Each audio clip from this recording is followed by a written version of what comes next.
Miss Salma Akter, come in. আসতে পারি sir? হ্যাঁ হ্যাঁ এসো। স্যার, আমার পেপারসগুলো দেখলেন না? পেপার থেকে কাজ নেই, তোমাকে দেখলেই হবে। এর আগে কোনো কোম্পানিতে কাজ করেছো? না স্যার। তাহলে তো তোমাকে সব নতুন করে বোঝাতে হবে। হ্যাঁ স্যার, কাজ তো নতুন করে শিখবো। আরে কাজ না, চাকরি পেতে হলে কি কি করতে হয় সেটা শিখতে হবে। মানে? চাকরি পেতে হলে তো আমাকে খুশি করতে হবে। কিভাবে খুশি করব বলেন? আপনি কি টাকা দেওয়ার কথা বলছেন? আমার কাছে টাকা পয়সা নাই স্যার, আমি একটা গরিব পরিবারের মেয়ে। টাকা পয়সা নাই তো কি হয়েছে, এত সুন্দর রূপ আছে, এইটা কাজে লাগাও। কি বলতে চাইছেন আপনি? এই পৃথিবীতে কোনো কিছুই বিনামূল্যে পাওয়া যায় না। ছি, আপনি মানুষ, আপনি লজ্জা করে না এসব কথা বলতে?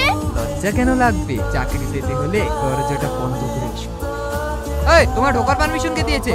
যাও বাইরে যাও। যাবো তো, আগে আপনাকে খুশি করে দি। মানে শালা লুচ্চা, মেয়েদেরকে টিচিং করতে তো লজ্জা লাগে না? তুমি কিন্তু ভুল করছো। Security, security. কি হলো স্যার? দরজা খুলেন। Sir, sir.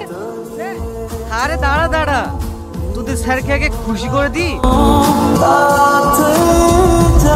আমাকে কাউকে দাও, আমি আর কোনোদিন কোনো মেয়েকে টিচিং করবো না। এরপরে কোনো মেয়ে হিপ টিচিং করার আগে এই মাটার কথা একবার মনে করিস। এসো আমার সাথে।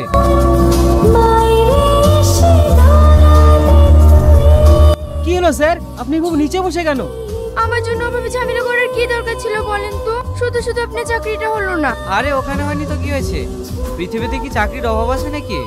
অন্য একটা জায়গায় ঠিক হয়ে যাবে। আর আমি এমনিতেও এরকম মানুষের কাছে জীবনেও কাজ করতাম না। আর আমার এটা দেখে ভালো লাগলো যে তুমি টাকার কাছে নিজের সম্মানটাকে বিলিয়ে দাওনি। একটা মেয়ের কাছে নিজের সম্মান ছাড়া আর কি বা আছে বলেন? ছোটবেলায় নিজের বাবাকে হারিয়েছি, আমরা দুই বোন, মা অসুস্থ, সংসারের দায় দায়িত্ব সব আমার ঘাড়ে। আমি বুঝতে পারছি তোমার একটা চাকরির খুব প্রয়োজন। আমার কাছে কিছু কোম্পানির ফর্ম আছে, তুমি ওগুলো অ্যাপ্লাই করতে পারো। আপনাকে অনেক অনেক ধন্যবাদ, সত্যি আপনি অনেক ভালো মনের মানুষ। আরে না না, এইটুকু তো একটা মানুষের কর্তব্য। আচ্ছা আমি এখন আসি, অনেক দেরি হয়ে গেল। হ্যাঁ হ্যাঁ, সাবধানে যেও।